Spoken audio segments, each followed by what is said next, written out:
बच्चों कितने हो इस पर सरकार जिस दिन कानून लाएगी उस दिन एक आवाज ये भी उठेगी कि बच्चे भी सरकार तय करेगी। जी मंत्री, अभी कहा जा रहा है बच्चों का डिपार्टमेंट सरकार का है, और सरकार कल कानून ले आए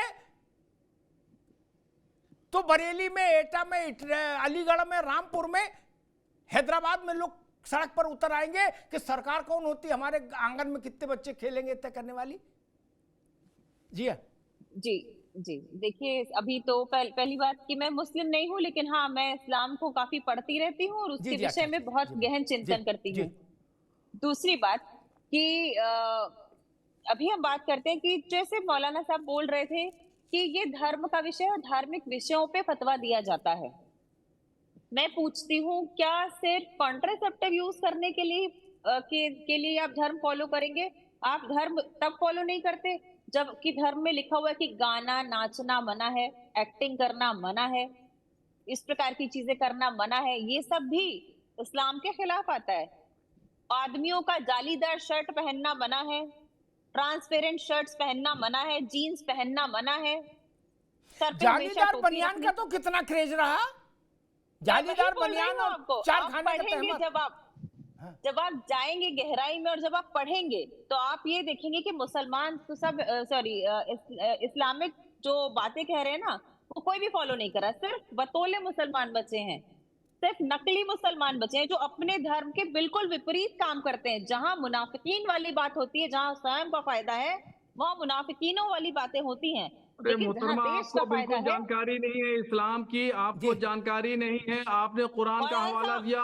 मैं आपसे कहूंगा कि कुरान की कौन सी आयत में लिखा हुआ है, किस आयत में लिखा हुआ, कुरान शरीफ की किस आयत में लिखा हुआ, वो जरा पढ़ के सुना दीजिए। आपको बिल्कुल जानकारी नहीं है। बिला वजह आप मुसलमानों पर इल्जाम लगा रहे हैं। कुरान पर आपने इल्जाम लगाया। मैं बोलना नहीं चाहता था, मैं आपसे बीच में बोलना नहीं चाहता था, मगर आपने दोबारा फिर कुरान पर इल्जाम लगाया। कुरान की एक आयत पढ़ के सुना दीजिए, किस पारे में लिखा है, किस सूरे में लिखा है, कौन सी आयत है। मैं समझ लूंगा। आप जो है वो इस्लाम की बिल्कुल जानकार नहीं है। आपने इस्लाम नहीं पढ़ा, हदीस नहीं पढ़ी, आपने बिल्कुल नहीं पढ़ा है। आपने जब नहीं पढ़ा है तो मुस्लिम पुरुषों का जीन्स पहनना जायज है? बारे में कुरान की आयत एक पढ़ करके बता दीजिए मुझे। बताइए कुरान की एक आयत पढ़ के बताइए। जिस आयत की बात कर रही है जो कुरान ऐसा कर रहा है, कुरान में ये है। कुरान की एक आयत पढ़ करके मोहतरमा आप बता दीजिए किस सूरे में है, किस पारे में है, कौन सी आयत है, आयत का नंबर भी बता दीजिए। आपको कुछ नहीं मालूम है। जब आपको इस्लाम के बारे में नहीं मालूम है तो आप इस्लाम पर टिप्पणी मत करिए। चीखने से कोई फायदा नहीं है, चीख की आवाज नहीं दबा पाएंगे। मुसलमानों को बदनाम मत करिए। आपको बैठिए, मुसलमानों को बदनाम करने के लिए आपसे पूछ रही हूँ। आप अगर मैं गलत बोल रही हूँ तो आप नकली मुसलमानों की बात कर रही है। आप कौन होती है परिभाषित करने वाली नकली मुसलमान? नकली मुसलमान की तारीफ क्या है, क्या परिभाषा है नकली मुसलमान की, और असली मुसलमान की क्या परिभाषा है? आप बताइए तो मैडम, आप मैडम बताइए कुरान की किस आयत में लिखा है, पारे में कौन से में लिखा है, कौन सी आयत है? आपको कुछ नहीं मालूम। आपने कुरान नहीं पढ़ा, आपने हदीस नहीं पढ़ी, फिक्र की कोई किताब आपने नहीं पढ़ी। आप जानते नहीं है किसको कहते हैं, इस्लामी फिक्र किसे कहते हैं, उसूल फिक्र किसे कहते हैं, कानून फिक्र किसे कहते हैं। कुरान और वसूल हदीस के वसूल और ज़ाब्ते क्या है आपको बिल्कुल इल्म नहीं है। पैदा करने से रोकना गुनाह है या नहीं है? प्रश्न अभी यही हो रहा है। कुरान पर हमला पूछ रही हूँ, कुरान पर इल्जाम लगाने मैं आपसे प्रश्न कर रही हूँ, आप सच बताएं ना।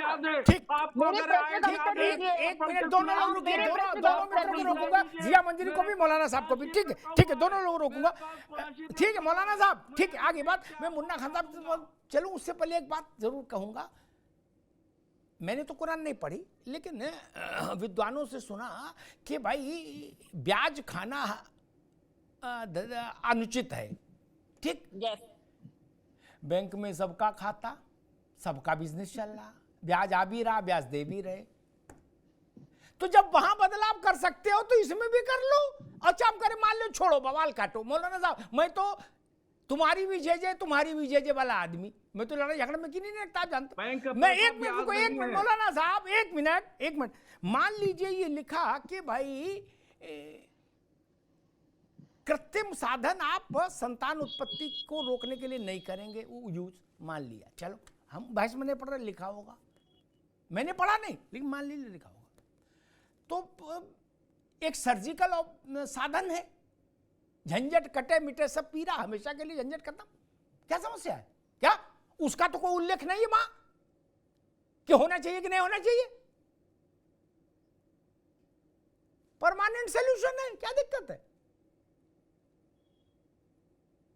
परमानेंट सॉल्यूशन है। खैर मुझे याद है अभी जो जामा मस्जिद के इमाम है ना मौलाना साहब, इनके अब्बा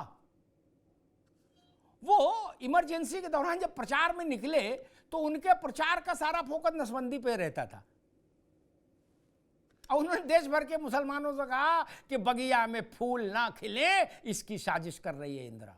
क्या बोले? तो बगिया के फूल है, अब वो फूल फिर इतने खिल गए, क्या व्यवस्था हो गई। खैर मुन्ना खान साहब, एनआरसी के साथ है कांग्रेस, स्कूल में रजिस्टर होता है, कार्यालय में रजिस्टर होता है, देश भी एक व्यवस्थित ढंग से चलना चाहिए, एक रजिस्टर हो जाए, हिंदू मुसलमान सिख ईसाई सब उसमें दर्ज हो, नहीं, ताकि हमको ये पहचान करने में सुविधा रहे कि कौन बांग्लादेशी है, कौन रोहिंग्या है, कौन बवाली है, कौन कहां से आया है। नहीं,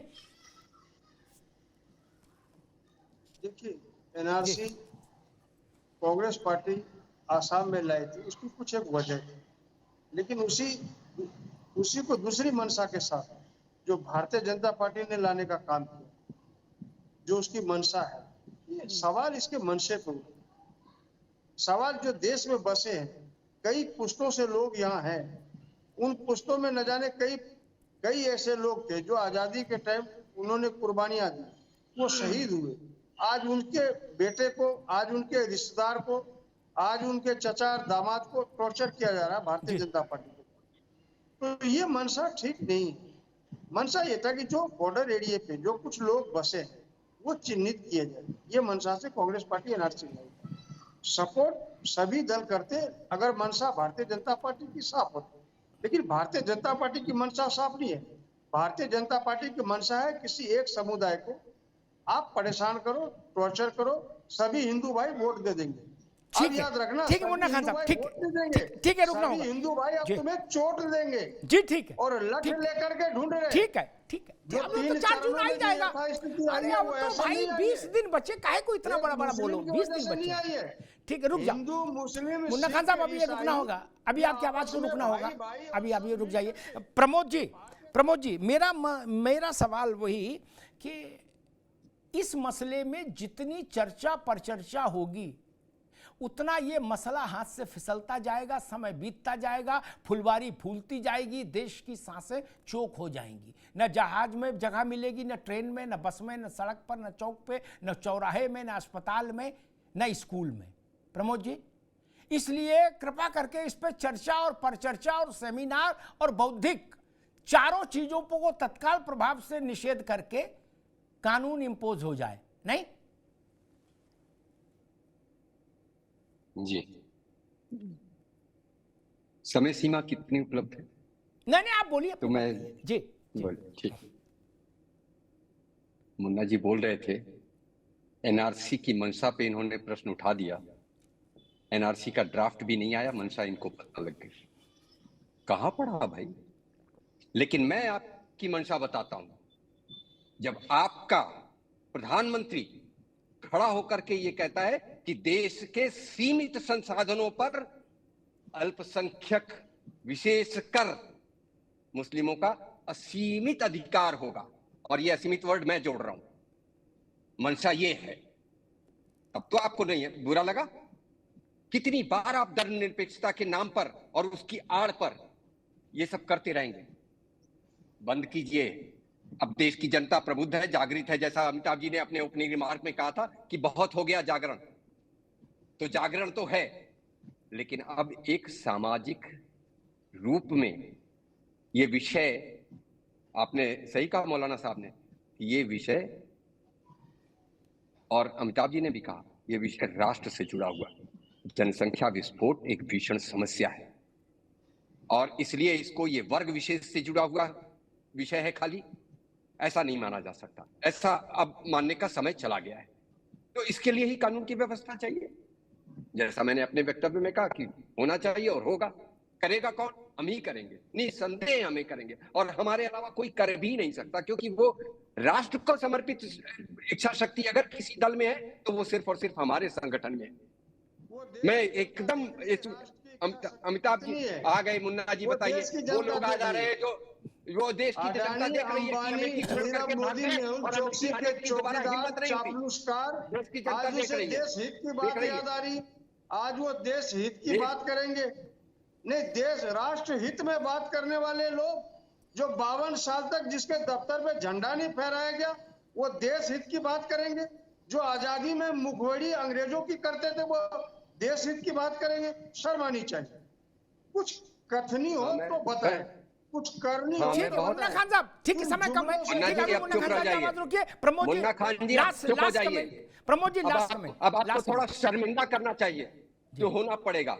मुझे शर्म आती है कि आप जैसा व्यक्ति इतनी बेशर्मी के साथ इतना झूठ और गलत वक्तव्य देता है, तो मुझे शर्म आती है, नंबर 1। नंबर 2, राशन के लिए तो आप, जैसा अमिताभ जी ने कहा, राशन के लिए तो आप कागज दिखाएंगे, मुफ्त की सेवाओं के लिए तो आपको कागज दिखाना है, आपको एनआरसी के लिए कागज नहीं दिखाना है, गुम हो जाएगा। ये है, ये दिखना चाहिए आपको। और इसको लिए आपने 3 तलाक का, हम 3 तलाक का कानून लेकर के आए, आपने स्वागत किया उसका?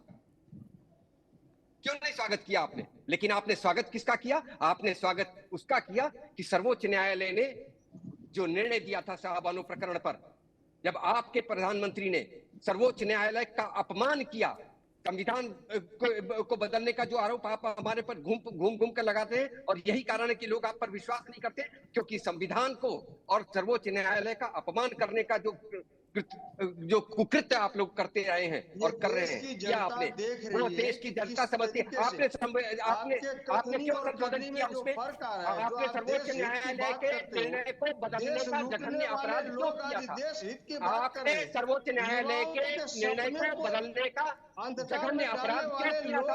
देश हित की बात कर रहे हैं। किसानों की आत्महत्या पे हंसने वाले लोग आपको बताते हैं देश हित की बात कर रहे हैं। महिलाओं पे हुए अत्याचार पे हंसने वाले लोग आज देश हित की बात कर रहे हैं। अरे आप अडानी हित की बात करते तो अच्छे लगते, आप अंबानी हित की बात करते तो अच्छे लगते, कलाम जी को आप अडानी अंबानी की बात करो तो अच्छे लगे, देश हित की बात मत करो। एक शब्द भी बोलते हैं, 2024 नहीं है। का जो चुनाव है, ये इसी मुद्दे पे गांधी का नाम नहीं भारतीय लेंगे। जनता पार्टी के शासनकाल में रायबरेली में चुनाव लड़ने गए हैं, कितने काम हुए, भारतीय गांधी जनता का नाम पार्टी नहीं के लेंगे। शासनकाल में इनका अडानी माइक जरा बंद कर अंबानी दीजिए, के बीच में बहुत बोल रहे हैं। ठीक, रुक जाइए, दोनों लोग रुक जाइए। मुन्ना, प्रमोद जी, समय कम है, समय कम है। मुन्ना खान जी, अभी माफी चाहूंगा, प्रमोद भाई माफी चाहूंगा।